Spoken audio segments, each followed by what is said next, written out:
திருகோணமலையைச் சேர்ந்த பெண்ணொருவர் தன்னுடைய 51 லட்சம் ரூபாய் பணத்தை வெளிநாட்டிற்கு செல்லுகின்ற ஆசை காரணமாக ஒரே நாளில் இழந்திருக்கின்றார். அதுவும் வெளிநாட்டு முகவர் என்று சொல்லிக் கொண்டிருந்த சுவிஸ் நாட்டைச் சேர்ந்த ஒருவரிடம் இவர் தன்னுடைய அந்த பணத்தை, அதுவும் தன்னுடைய நகையை அடகு வைத்து திரட்டிய 51 லட்சம் ரூபாய் பணத்தை தன்னுடைய சொந்த வங்கி கணக்கிலே கொண்டு போய் போட்டிருக்கின்றார். ஆனால் அந்த அவருடைய சொந்த வங்கி கணக்கில் இருந்து எந்த விதமான தயவு தாட்சண்யமும் இல்லாமல் இந்த நபர் அந்த 51 லட்சம் ரூபாயையும் எப்படி ஆட்டையை போட்டார். இந்த சம்பவம் இந்த வெளிநாட்டிற்கு செல்ல வேண்டும் என்று ஒற்றைக்காலில் நிற்கின்ற பெண்களுக்கு மிகப்பெரிய ஒரு பாடமாக அமைந்திருக்கின்றது. கண்மூடித்தனமாக முகவர்களை நம்புகின்றவர்களுக்கு மிகப்பெரிய ஒரு பாடமாக அமைந்திருக்கின்றது. இப்படியான வங்கி மோசடிகளில் இருந்து உங்களை பாதுகாத்துக் கொள்வதற்கு நீங்கள் என்ன செய்ய வேண்டும், எப்படி இந்த பெண் தன்னுடைய 51 லட்சம் ரூபாய் பணத்தை பறிகொடுத்தார் என்பது தொடர்பாக விரிவாக இந்த காணொளியில் பார்க்கலாம். வணக்கம், நான் உமாசங்கர் ஆரூரன். என்னுடைய வலையொலி பக்கத்தை சப்ஸ்கிரைப் செய்யாது பார்த்து கொண்டிருப்பவர்கள் சப்ஸ்கிரைப் செய்து கொள்ளுங்கள். திருகோணமலையைச் சேர்ந்த இந்த பெண் சில நாட்களாக வெளிநாட்டிற்கு செல்லுகின்ற அந்த ஆசை காரணமாக தனக்கு தெரிந்த ஒரு முகவரை நாடி அவரிடம் உதவியை கோருகின்றார். அவர் சில நாட்களாக இவரை அங்கே வா இங்கே போ என்று ஏமாற்றிவிட்டு அதற்கு பிறகு கொழும்பில் இருக்கின்ற இன்னும் ஒருவரை முகவர் என்று கூறி அறிமுகப்படுத்துகின்றார். மீண்டும் அவர் இன்னமும் சில காலம் இந்த பெண்ணை ஏமாற்றி தெரிந்துவிட்டு சுவிஸ் நாட்டிலே வசிப்பதாக ஒருவரை அறிமுகப்படுத்துகின்றார். அந்த சுவிஸ் நாட்டில் வசிக்கின்ற நபர் தன்னை மிகவும் நம்பிக்கைக்குரியவர் போல காட்டிக்கொள்கின்றார். இந்த பெண்ணினுடைய மனதிலே இடம் பிடித்துக் கொள்கின்றார் தான் ஒரு நம்பிக்கையானவர் என்று. அதற்கு பிறகு உங்களுக்கு உதவி செய்கின்றேன் என்று தெரிவித்து ஏமாற்றிய இருவரையும், அதாவது முன்னர் ஏமாற்றிய இருவரையும் எச்சரிக்கை செய்து பாதிக்கப்பட்டவரினுடைய நம்பிக்கையை மேலும் வலுப்படுத்தி தொடர்ந்து மேற்கொண்டு நடவடிக்கைகளை மேற்கொண்டிருக்கின்றார். குறித்த பெண்ணை வெளிநாட்டுக்கு அனுப்புவதாக சுவிஸ் நாட்டில் வசிப்பதாக கூறிய அந்த நபர் வங்கியில் பணம் போட்டு காட்ட வேண்டும் என்று குறிப்பிட்டிருக்கின்றார் இந்த பெண்ணிடம். ஆகவே குறித்த பெண் தனக்கு ஏற்கனவே இருக்கின்ற கணக்கில் அந்த பணத்தை தான் போட்டு காட்டுவதாக கூறியிருக்கின்றார். அதற்கு அந்த ஆசாமி என்ன கூறியிருக்கின்றார் என்றால், ஒரு வங்கியினுடைய பெயரை சொல்லி, வேறு ஒரு வங்கியினுடைய பெயரை சொல்லி அந்த வங்கியில் கணக்கை திறந்து காசை போடுமாறு கூறுகின்றார். ஆகவே தன்னுடைய அக்கௌண்ட்டை தானே, தனக்குத்தான் ஒரு புதுசாக அக்கௌண்ட்டை திறந்து அதில் தானே வங்கி கணக்கை காசை போட சொல்கிறார் என்று சொல்லி போட்டு இவன் என்ன செய்திருக்கிறா, அவர்களையும் இருக்கிற நம்பிக்கை என்ற பெயரில் அந்த வங்கிக்கு போய் தனக்கு ஒரு புதுசாக ஒரு கணக்கை தொடங்கி தன்னுடைய நகைகளை அடகு வைத்து அதை விட எக்ஸ்ட்ராவாக கடன் வாங்கி 50 லட்சத்திற்கும் மேலதிகமான ஒரு தொகையை 13ஆம் திகதி, அதாவது 7ஆம் மாதம் 13ஆம் திகதி வங்கியில் கொண்டு போய் இந்த காசை வைக்கிறார். அதே மாதிரி அடுத்த நாள் 14ஆம் திகதியும் மிகுதி தொகையை கொண்டு போய் வைப்பில் இடுகின்றார். இந்த நிலையில் இந்த திறந்த புது கணக்குக்கு அந்த சுவிஸில் இருக்கிற நபர் என்ன செய்கிறார்னா 77,000 ரூபாயை அவரும் வைப்பில் இட்டிருக்கின்றார். இவன்ற நம்பிக்கையை பெற்றுக்கொள்வதற்கு தான் கொஞ்சம் காசு அனுப்புகிறன்ற மாதிரி அனுப்பியிருக்கிறார். இது கடந்த 14ஆம் திகதி அன்று மாலை இந்த பெண்ணுக்கு ஒரு அழைப்பு கொண்டு வருது அந்த சுவிஸ் நபர்கிட்ட இருந்து. அவர் சொல்கிறார், வைப்பு செய்த விவரங்களை சொல்லுமாறு கேட்கின்றார். அதற்கு அடுத்ததாக IELTS பரீட்சைக்கு தயாராக வேண்டும், ஆகவே அதற்கு பணம் செலுத்த வேண்டும், மின்னஞ்சல் முகவரியையும் அதனுடைய கடவுச்சொல்லையும் தாருங்கள் என்று சொல்லி கேட்கின்றார். அதாவது இந்த பெண்ணினுடைய மின்னஞ்சல் முகவரியும் பாஸ்வேர்டும். உடனே அவர்கள் மேலே இருந்த நம்பிக்கை காரணமாக அந்த மின்னஞ்சல் முகவரின்ற பாஸ்வேர்ட்டையும் முகவரியையும் இவ கொடுக்குறார். அதற்கு பணம் செலுத்தி அந்த பற்றிச்சீட்டை அனுப்பி வைத்து குறித்த பரீட்சைக்கு வவுனியாவில் இருந்து ஒருவர் உங்களுடன் வருவார் எனவும் அவருடன் தொடர்பை ஏற்படுத்தி மூவரும் ஒன்றாக கலந்துரையாடுகிறார்கள். பிறகு இது எல்லாம் நடந்து முடிஞ்சதுக்கு பிறகு அந்த ஆண்டு மாலை 6:19 மணியளவில் 24,99,025 ரூபாவும், மாலை 6:21 மணியளவில் 26,19,000 ரூபாவும் அவருடைய வங்கி கணக்கில் இருந்து காணாமல் போகிறது. மீதியாக 60 ரூபாய் 3% மாத்திரம் மிகுதியாக இருப்பதாக இவருக்கு குறுஞ்செய்தி இவங்க ஃபோனுக்கு வருது.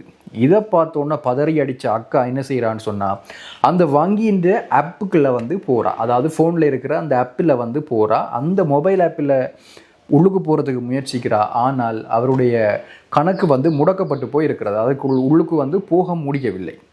இதால் இவ பதறி அடித்து போய் உடனடியாக வங்கியின் துரித இலக்கத்திற்கு அழைப்பை எடுத்து விடயத்தை சொல்கிறா. ஒரு வங்கியினுடைய பெயரை குறிப்பிட்டு அதற்கு குறித்த பணம் மாற்றப்பட்டிருப்பதாக மறுமுனையில் பேசியவர்கள் கூறுகின்றார்கள். இதன்போது வங்கி கணக்கு இலக்கத்தை அவர் கேட்கிறார். எந்த அக்கௌண்ட்டுக்கு வந்து காசு போயிருக்குன்னு சொல்லி அவர் கேட்கிறார். அந்த விவரம் வந்து அந்த மறுமுனையில் கதைத்த வங்கி அதிகாரிகளால் வழங்கப்படவில்லை. உடனடியாக அவர்களுடைய பகுதி போலீஸ் நிலையத்திற்கு சென்று இது தொடர்பாக இந்த பெண் வந்து முறைப்பாடு செய்கிறார். இது வந்து பெரிய தொகை என்றதால் வந்து SCIBக்கு சென்று முறையிடுமாறு போலீஸ் கூறுகிறார்கள். அதுவும் இரவு என்பதனால் நாளை காலை சென்று முறையிடுங்கள் என்று சொல்லி கூறுகிறார்கள். காலமே இவ போய் திருப்ப அங்கே போய் முறையிடுறா. அங்கே வந்து திருப்பவும் அக்கௌண்ட்டுக்கு அனுப்பினு சொல்லி கேட்கினோம். அதால் வந்து திருப்பவும் பேங்க் முகாமையாளர்கிட்ட தன்னுடைய கணக்கில் இருந்து தான் யாருக்கும் பணத்தை மாற்றவில்லை எனவும் அதனை நிறுத்தி வைக்குமாறும் மாற்றப்பட்டுள்ள கணக்கு எண்களை தருமாறும் வங்கி கணக்கு இலக்கங்களை தருமாறும் கேட்கின்றார். ஆனால் அவர் திருப்பவும் அந்த கணக்கு விவரங்களை வழங்குவதற்கு மறுக்கின்றார். பல வாக்குவாதங்களுக்கு பின்னர் வங்கியிலிருந்து சென்று SCIBயில் முறைப்பாடு செய்கின்றார். அவர்கள் மாற்றப்பட்டுள்ள கணக்கு தொடர்பான விவரங்களை கேட்க மீண்டும் வங்கியில் வந்து குறித்த விவரங்களை கேட்கின்றார். அவர் மீண்டும் மறுக்கின்றார். இப்படி போய்கொண்டிருக்குது பிரச்சனை. இந்த விஷயம் வந்து இப்போ சமூக வலைத்தளங்கள் ஊடாக வெளிச்சத்திற்கு வந்திருக்கின்றது. இதற்கு பிறகு பல திடுக்கிடும் தகவல்கள் வெளியாக இருக்கின்றன. இந்த சுவிஸ் நபரினுடைய தலைமையில் பாரிய குழு ஒன்று இயங்கி வருகின்றமை கண்டுபிடிக்கப்பட்டிருக்கிறது.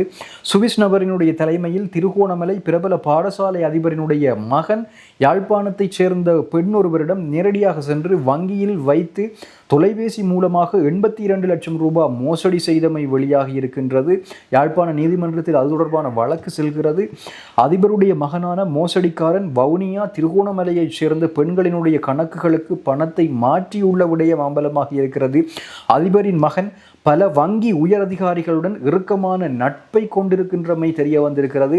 அதிபரினுடைய மகன் யாழ்ப்பாண போலீசாரால் தேடப்பட்டு வருகின்றமை தெரிய வந்திருக்கிறது. அதே போல அந்த மகன் அதிபரினுடைய மகன் தலைமறைவாக வாழ்கின்றார் என்கின்ற விடயமும் தெரிய வந்திருக்கிறது. பல நூதன திருட்டுக்களுடன் சம்பந்தப்பட்டிருக்கின்றமையும் தெரிய வந்திருக்கிறது. இதைவிட மட்டக்களப்பு வாழைச்சேனை பகுதியில் 30க்கும் மேற்பட்ட நபர்களிடம் மோசடி செய்து அப்பாவி பெண்களை திட்டமிட்டு சிக்க வைத்தமையும் தெரிய வந்திருக்கிறது. ஆகவே இதுபோன்று யாரும் பாதிக்கப்படக்கூடாது என்பதற்காக மிக மிக அவதானமாக இருக்க வேண்டும். உண்மையில் இந்த பெண் செய்த முக்கிய தவறுகளை பார்ப்போமாக இருந்தால், வெளிநாட்டில் வசிப்பதாக கூறிய நபரை போதுமான அளவு இவர் சரிபார்க்காமல் விட்டுவிட்டார். கண்மூடித்தனமாக நம்பிவிட்டார். அது முதலாவது தவறு.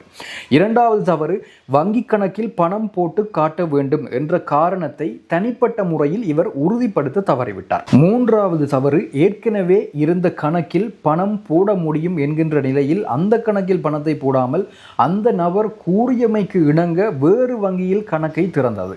நான்காவது தவறு, நகைகளை அடகு வைத்து கடன் பெற்று ரூபாய் 50 லட்சத்திற்கும் அதிகமான பணத்தை ஒருவருடைய வெறும் வாய்ச்சொல்லை மாத்திரம் கருத்தில் கொண்டு வைப்பில் இட்டது. ஐந்தாவது தவறு, வெளிநாட்டில் இருப்பதாக கூறிய நபர் ரூபாய் 77,000 மட்டும் அனுப்பியதை ஒரு நம்பகத்தன்மைக்கான ஆதாரமாக அவர் எடுத்துக்கொண்டிருந்தது.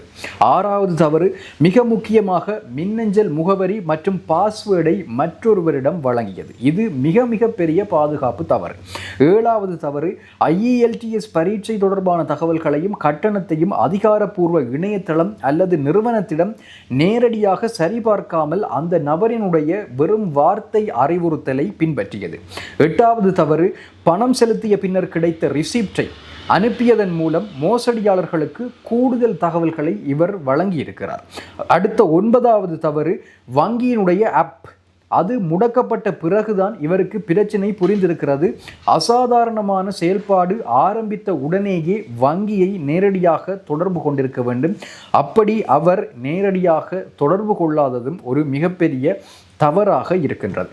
ஆகவே மிக முக்கியமான எச்சரிக்கை, உங்களுடைய வங்கி கணக்கில் பணம் வைத்திருப்பது மட்டும் வெளிநாடு செல்வதற்கான உண்மையான ஆதாரமாக அமையாது.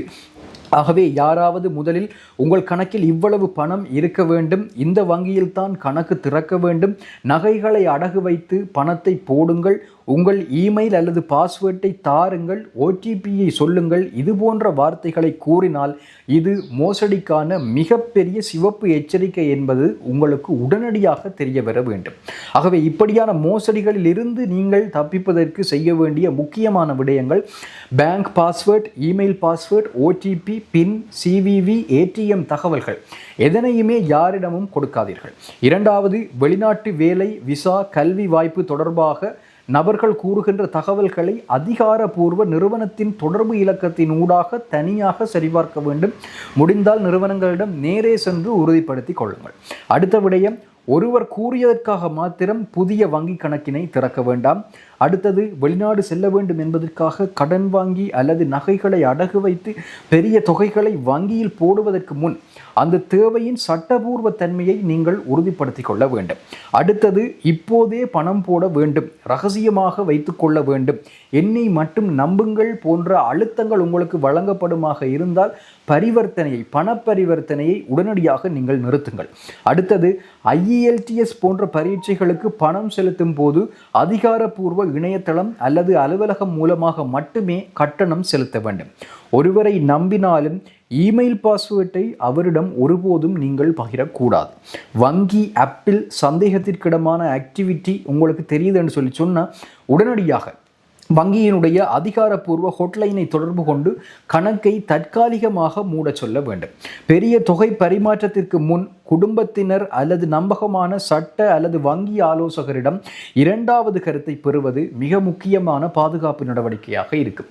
ஆகவே இந்த சம்பவத்தில் மிகப்பெரிய தவறு பணத்தை வங்கியில் வைத்தது மட்டுமல்ல, மற்றொருவரின் அறிவுறுத்தலின் அடிப்படையில் பெரிய தொகையை கடன் அல்லது அடகு மூலம் திரட்டி அதே நபரிடம் மின்னஞ்சல் பாஸ்வேர்ட் போன்ற முக்கியமான அணுகல் தகவல்களையும் வழங்கியதுதான் இங்கு மிகப்பெரிய தவறாக இருக்கின்றது. இந்த விடயங்களை கருத்தில் கொண்டு இது போன்ற மோசடிகளுக்குள் சிக்காமல் இருப்பதற்கு தேவையான நடவடிக்கைகளை நீங்கள் மேற்கொள்ள வேண்டும். வெளிநாடு செல்வதற்கு தயாராக யாராவது இருக்கிறார்கள் என்றால், முகவர்களை அணுகுவதற்கு விரும்புகிறார்கள் என்றால் இந்த காணொளியை அவர்களிடம் கட்டாயம் பகிர்ந்து கொள்ளுங்கள், அவர்களுக்கு உதவியாக இருக்கும். இது தொடர்பான உங்களுடைய கருத்துக்களை தெரிவியுங்கள். மற்றும் ஒரு காணொளியில் சந்திக்கலாம்.